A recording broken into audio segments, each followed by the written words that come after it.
Hello बच्चों, नई class में आपका एक बार फिर से स्वागत है। और बच्चों, हमारा प्रश्नावली 5C का रिवीजन चल रहा था। तो आज भी हम प्रश्नावली 5C के बचे हुए कुछ और सवालों को हल करेंगे। तो देखते हैं बच्चों, जो आज का हमारा सवाल है पहला, वो क्या है। तो आज का जो हमारा पहला सवाल है वो है प्रश्नावली 5C का 5वें नंबर का ए सवाल। तो इसमें बोला गया है कि 100 और 200 के बीच की सभी विषम संख्याओं का योगफल ज्ञात कीजिए।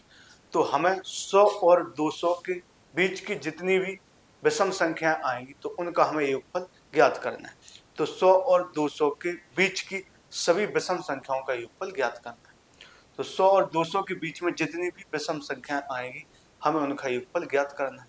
लेकिन बच्चों, हमें सबसे पहले यह ज्ञात करना पड़ेगा कि वो विषम संख्या है कितनी। सबसे पहले तो यह ज्ञात करना है कि 100 और 200 के बीच में जो विषम संख्या है उनकी संख्या है कितनी। सबसे पहले तो हम यह पता लगाएंगे कि जो विषम संख्या है वो कितनी है 100 और 200 के बीच में। इसके बाद जब हमें पता लग जाएगा कि 100 और 200 के बीच में जो विषम संख्या है वो कितनी है, फिर इसके बाद ही हम उन संख्याओं का योगफल ज्ञात करेंगे। तो सबसे पहले तो हमें यही पता नहीं है कि विषम संख्याओं की जो संख्या है वो है कितनी। जब संख्या ही पता नहीं है कि कितनी संख्याएं हैं विषम 100-200 के बीच में, तो योगफल कैसे ज्ञात करेंगे। तो सबसे पहले तो 100 और 200 के बीच की विषम संख्याओं को लिखकर श्रेणी बनाते हैं। तो 100 और 200 के बीच की विषम संख्याओं को हम लिखेंगे। तो यहाँ पर लिखेंगे 100 और तो यहाँ पर लिखेंगे 100 और 200 के बीच की विषम संख्या। 100 और 200 के बीच की विषम संख्या। 100 और 200 के बीच की जो विषम संख्या उनकी हम श्रेणी बनाएंगे सबसे पहले। तो 100 और 200 के बीच की विषम संख्या होंगी। तो सबसे पहली जो विषम संख्या होगी 100 और 200 के बीच में वो 101 होगी, क्योंकि बीच की बात बोली गई 100 और 200 के बीच में।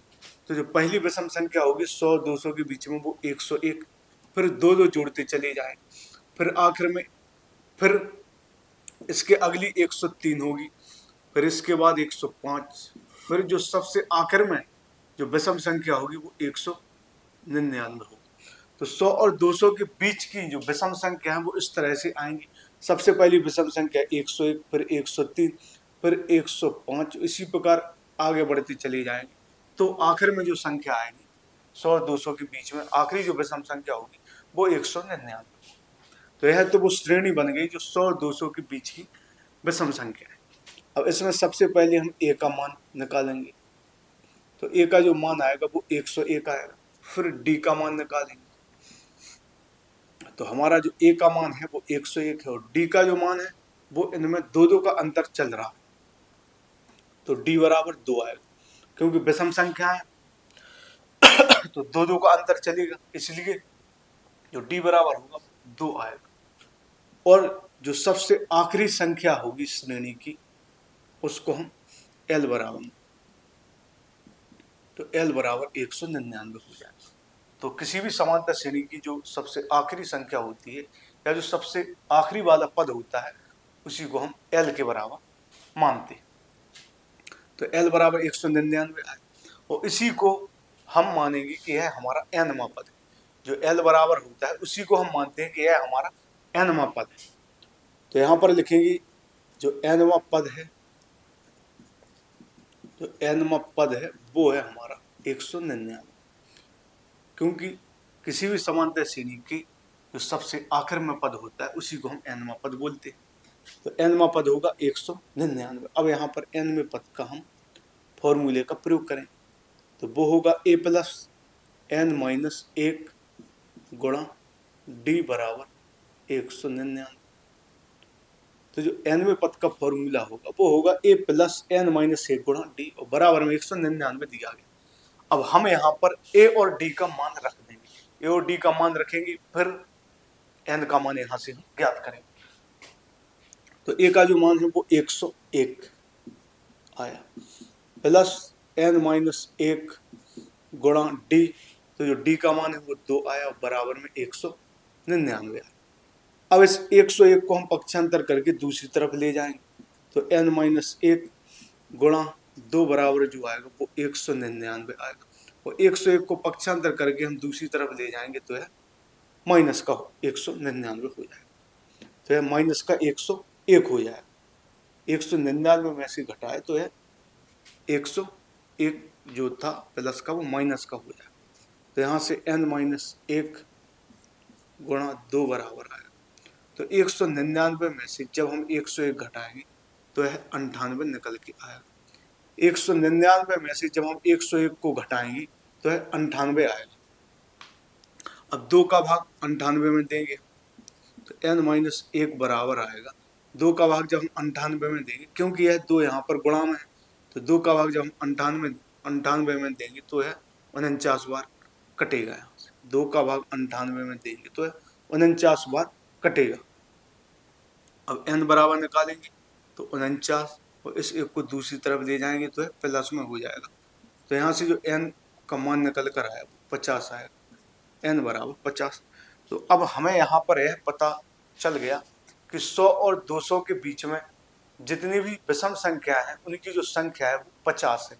100 और 200 के बीच में जो विषम संख्याएं हैं जो उनकी संख्या है वो 50 है। तो 50 विषम संख्याएं हैं 100 और 200 के बीच में। अब हमें इन सभी 50 संख्याओं का योगफल ज्ञात करना है। तो जो 100 और 200 के बीच में जो विषम संख्या आ गई वो 50 है। अब हमें इन 50 पदों का योगफल निकालना है। तो यहां पर हम लिखेंगे S50, S50। तो हमें यहाँ पर 50 पदों का योगफल निकालना है। तो योगफल के दो फॉर्मूले होते हैं। यदि हमें आखिरी पद दिया जाता है तो एक शॉर्ट फॉर्मूले का हम यहाँ पर प्रयोग करते हैं। तो जो n पदों के योगफल का जो फॉर्मूला होता है तो एक होता है n/2 गुणा a प्लस l, और एक दूसरा फॉर्मूला भी होता है। लेकिन जब हमें l का मान ज्ञात हो तो वहां पर हम इस फॉर्मूले का प्रयोग कर सकते हैं। तो यहाँ पर हमें l का मान ज्ञात, तो यहाँ पर हमें 50 पदों का योगफल निकालना है। तो n की जगह 50 रख देंगे, तो 50/2 गुणा a और l का मान रख देंगे। तो a का मान 101 है और l का मान 199।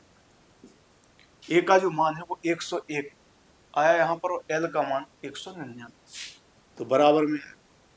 अब 2 का भाग 50 में देंगे तो 25 बार जाएगा, और यहाँ पर 101 और 199 को जोड़ेंगे तो यहाँ से यह 300 निकल कर आएगा। 25 का गुणा इसमें करेंगे तो 25 दिया जो होगा वो 75 आएगा। तो यहाँ से जो 50 पदों का योगफल आएगा वो 7500 आएगा। तो सबसे पहले तो हमने यह ज्ञात किया कि जो 100 और 200 के बीच में विषम संख्या है वो कितनी है। तो 100 और 200 के बीच की जो विषम संख्याएं थी वो 50 थी।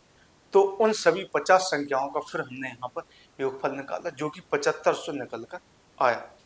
तो इस प्रकार से हमने इस सवाल को यहाँ पर सॉल्व किया। अब इसी टाइप का ऐसा ही मिलता जुलता एक अगला सवाल हम सॉल्व करेंगे।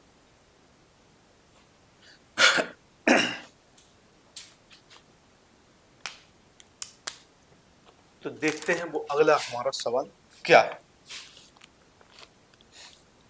तो ये वो अगला सवाल है वो है 5वें का डी। 5वें का डी सवाल है। तो इसमें बोला गया है कि 2 और 200, 2 और 100 लिखा गया है। 2 और 100 के 2 और 100 के बीच की 2 और 100 के बीच की सभी विषम संख्याओं का 2 और 100 के बीच की सभी विषम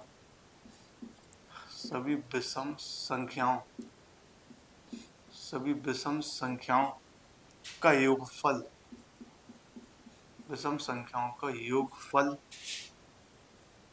ज्ञात कीजिए। विषम संख्याओं का योगफल ज्ञात कीजिए जो 3 से विभाज्य हो। ज्ञात कीजिए जो 3 से विभाज्य हो। जो 3 से विभाज्य हो। तो यहाँ पर जो हमारा सवाल है वो लिखा गया है कि 2 और 100 के बीच की सभी विषम संख्याओं का योगफल ज्ञात कीजिए जो 3 से विभाज्य है। तो यह तो हुआ हमारा 5वें नंबर का डी सवाल। तो इसमें बोला गया है कि 2 और 100 के बीच की सभी विषम संख्याओं का योगफल ज्ञात कीजिए जो 3 से विभाजित होती है। तो हमें यहाँ पर सबसे पहले तो श्रेणी बनानी होगी 2 और 100 के बीच की ऐसी श्रेणी कि जो विषम संख्याएं भी हो और 3 से विभाजित हुई हो, क्योंकि लिखा गया है कि 2 और 100 के बीच की सभी विषम संख्या। पहली बात तो यह है जो संख्या होगी वो 2 और 100 के बीच में होगी और विषम होगी। जो भी संख्या होगी वो 2 और 100 के बीच में होगी और विषम होगी और साथ ही साथ 3 से विभाजित होनी चाहिए। तो इसमें दो कंडीशन दी गई है कि सबसे पहले दो संख्याओं के बीच में जो 2 और 100 के बीच में जो संख्या है वो विषम होनी चाहिए। यह हमारी पहली कंडीशन कि जो भी 2 और 100 के बीच की संख्या है वो विषम संख्या होनी चाहिए। और दूसरी कंडीशन यह दी गई है कि वो 3 से विभाजित हुई होनी चाहिए। तो सबसे पहले तो हम उस श्रेणी को यहाँ पर लिखते हैं। श्रेणी को लिखेंगे कि जो 2 और 100 के बीच की संख्या है विषम भी है और 3 से विभाजित होती है। तो 2 के बाद जो संख्या आएगी वो 3 आएगी। तो 3 तो 3 से विभाजित होगी ही। अब 3 के बाद जो विषम संख्या आएगी, 3 के बाद तो 4 सम आएगी और 4 के बाद जो विषम संख्या है वो 5 है। लेकिन जो 5 संख्या है वो विषम तो है लेकिन 3 से विभाजित नहीं होगी, तो हम 5 भी नहीं लेंगे। 5 के बाद 6 आएगी, लेकिन 6 जो है वो 3 से विभाजित होती है लेकिन 6 सम संख्या है।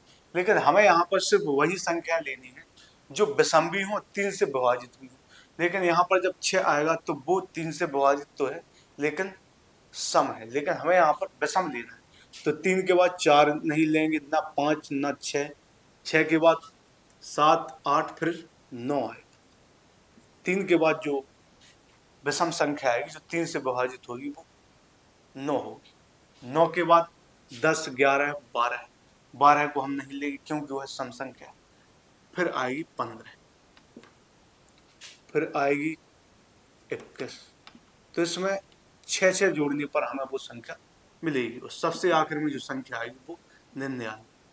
तो यह तो हमारी वह श्रेणी हुई जो 2 और 100 के बीच की संख्या है विषम भी हो 3 से विभाजित हुई।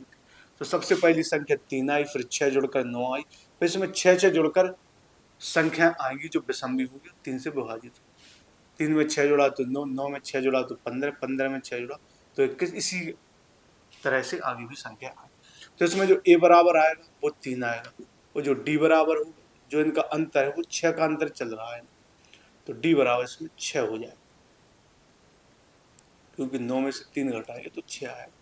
तो पहला जो पद है a बराबर 3 आएगा और d बराबर 6 आएगा और जो l बराबर है वो 99 आएगा।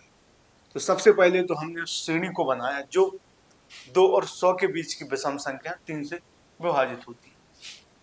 तो अब हमें यह पता लगाना है कि यह जो श्रेणी बनाई गई है, श्रेणी में जो संख्या लिखी गई है वो है कितनी। तो हमें सबसे पहले तो यह पता लगाना है कि पूरी संख्या कितनी है। तो जो l बराबर होता है उसी को हम nवां पद बोलेंगे। तो यहाँ पर हम लिखेंगे कि जो nवां पद है वो हमारा 99 दिया गया। जो nवां पद है वो 99।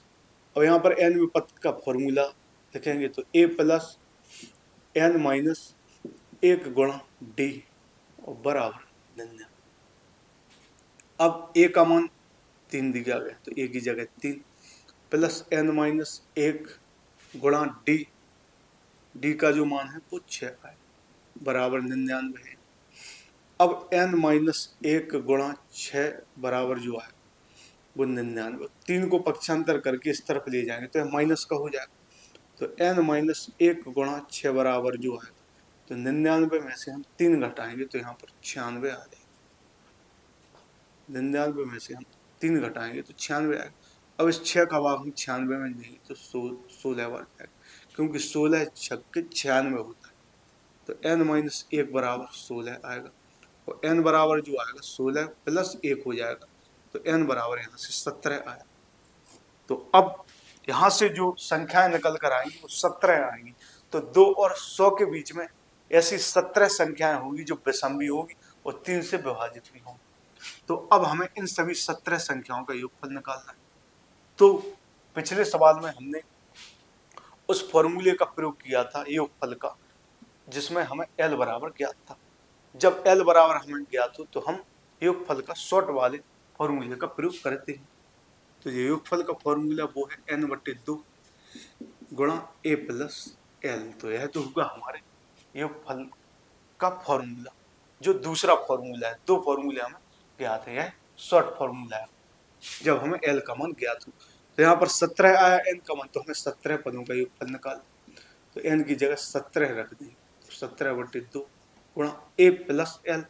तो a का मान यहाँ पर 3 है और l का मान यहाँ पर 99। तो a का मान यहाँ पर 3 है और जो l का मान है वो 99। तो बराबर में आएगा 17/2 गुणा, अब 99 और 3 को हम जोड़ दें तो 102 निकल कर आएगा। अब 2 का भाग हम 102 में देंगे तो 2 पंचे 10 और 2 एकम 2, तो है 51 बार कटेगा। अब 17 का गुणा हम 51 में करेंगे तो सबसे पहले 17 का गुणा 1 में करेंगे तो 17 एकम 17 और 1 हासिल लगाएंगे।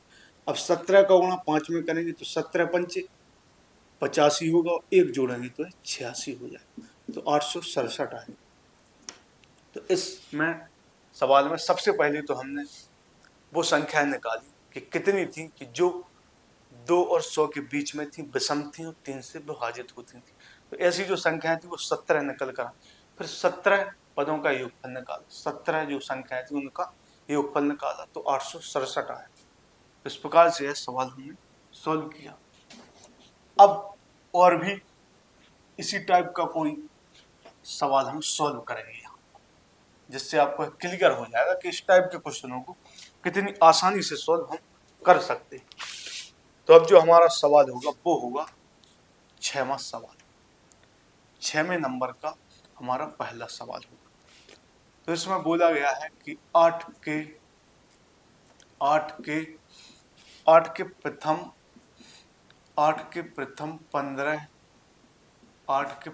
15 गुणजों का योगफल ज्ञात कीजिए।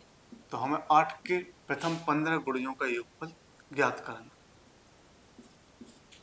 तो 8 के प्रथम 15 गुणजों का योगफल ज्ञात करना है। तो यह तो हमारा 6वें नंबर का पहला सवाल। तो 8 के प्रथम 15 गुणजों का कहने का मतलब है कि हमें 8 का पहाड़ा 15 बार पढ़ना है और जितनी श्रेणी बनेगी उनका हमें योगफल ज्ञात करना है। तो सबसे पहले तो हम वो श्रेणी बनाएंगे। तो जो श्रेणी बनेगी 8 के प्रथम 15 गुणजों का योग, तो हमें जो 8 का पहाड़ा है वो 15 बार पढ़ते जाना है। तो 8 के प्रथम 15 गुणजों का यानी कि हमें 8 का गुणा करते जाना है।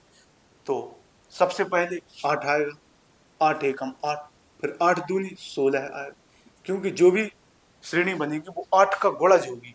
तो सबसे पहले 8 एकम 8 आएगा, फिर दूसरा गुणज 8 दूनी 16 आएगा, फिर तीसरा गुणज 8 तिया 24 आएगा। इसी प्रकार यह श्रेणी बनती जाएगी। जो 8 का पहाड़ा है वो हम पढ़ते जाएंगे, उस श्रेणी को बनाते जाएंगे। वह कितनी बार 8 का जो हमें गुणा करना है 15 बार। तो पहले तो 8 का है पहला गुणज हो गया, 8 एकम 8, फिर 8 का दूसरा गुणज हो गया, 8 दूनी 16, फिर यह 8 का तीसरा गुणज हो गया, फिर आगे 8 का चौथा गुणा जाएगा, 8 में 4 का गुणा करेंगे तो 8 चौके 32 हो जाएगा, फिर 8 का 5वां गुणज। इसी प्रकार से 8 के गुणज लिखते चले जाए, क्योंकि हमें 8 के गुणज निकालते हैं तो 8 में क्रमशः संख्याओं का गुणा करते चले जाए। पहले 8 में 1 का गुणा किया तो 8 आया, फिर 2 का गुणा, फिर 3 का गुणा। इसी प्रकार सबसे आखिर में जो मान आएगा हमारा, जो संख्या आएगी वो 8 में हम 15 का गुणा करेंगे, क्योंकि 8 के प्रथम 15 गुणजों का योगफल निकाल। तो हम 8 का पहाड़ा पढ़ते जा रहे हैं, पहले एक बार पढ़कर जो संख्या बोलेगी, फिर दूसरी बार तीसरी, इसी प्रकार हम संख्याओं को लिखते जाए। तो आखिर में जो संख्या है 8 के प्रथम 15 गुणज, तो 8 का 15 गुणज होगा। यह पहला गुणज है, दूसरा गुणज है, तीसरा, इसी प्रकार है। सबसे आखिर में जो संख्या आएगी उस, तो 8 में 15 का गुणा होगा। तो 8 का जो 15 में गुणा होगा वो 120 आएगा, क्योंकि 15 इकट्ठे 120। तो हमें जो 8 का पहाड़ा है वो 15 बार पढ़ना था, या कह सकते हैं कि क्रमशः 8 में संख्याओं का हम 1 से 15 तक गुणा करेंगे तो यह हमारी श्रेणी बनेगी। तो अब इसमें a बराबर 8 है और 15 गुणियों का योगफल ज्ञात करना है। तो हमें यह भी यहाँ पर निश्चित है कि जो संख्या है वो 15 है। यहाँ पर जो श्रेणी बनेगी तो इस श्रेणी में जो संख्या होगी वो 15 संख्या होगी। और अब हमें यहाँ पर आखिर पद दिया गया है तो जो L बराबर है 120। तो हमें यहाँ पर यह भी ज्ञात है कि हमें कितनी संख्याओं का योगफल निकालना है तो वो 15 है और आखिरी जो संख्या वो भी हमें ज्ञात है। तो यहाँ पर हमें डी की जरूरत नहीं पड़ेगी क्योंकि जब हमें आखिर पद ज्ञात होता है तो समांतर श्रेणी के योगफल का शॉर्ट वाली फॉर्मूले का प्रयोग करते हैं। तो यहाँ पर 15 पदों का योगफल निकालना है तो S15 बराबर निकालेंगे तो फॉर्मूला होगा n/2, लेकिन n का मान यहाँ पर 15 दिया गया है तो 15/2 गुणा a प्लस l। तो a का मान 8 दिया गया, l का मान 120। जो शॉर्ट फॉर्मूला होता है वो होता है n/2 गुणा a प्लस l। n का मान 15 है क्योंकि हमें 15 गुणजों का योगफल निकालना है तो 15 संख्या होगी जिनका हमें योगफल निकालना है। तो n की जगह 15 रख दीजिए, 15/2 गुणा a प्लस l। a का मान 8 है और l का मान 120 है। तो यहाँ पर 15/2 होगा, 8 और 120 को जोड़ेंगे तो 128 आएगा बराबर 15 गुणा 2 का भाग हम 128 में देंगे तो 2 छक्के 12 होगा, 2 चौके 8 तो 64 बार कटेगा। अब 15 का गुणा हम 64 में करेंगे तो 15 चौके 60 आएगा, तो 6 हमारी हासिल लगी। 15 का गुणा 6 में करेंगे तो 15 छक्के 90 होगा, उसमें 6 जोड़ेंगे तो 960 आएगा। तो यहाँ से जो 8 के प्रथम 15 गुणजों का योगफल आया वो 960 आया। तो इस प्रकार से हमने इस टाइप के क्वेश्चनों को यहाँ पर आज हल किया जो कि महत्वपूर्ण क्वेश्चन बन जाते। तो इसी प्रकार से आगे भी हम टॉपिकों का रिवीजन करते रहें। तो ठीक है बच्चों, आज के लिए सिर्फ इतना ही। मिलते हैं अगली क्लास में, तब तक आप सभी अपना रिवीजन करते रहिए।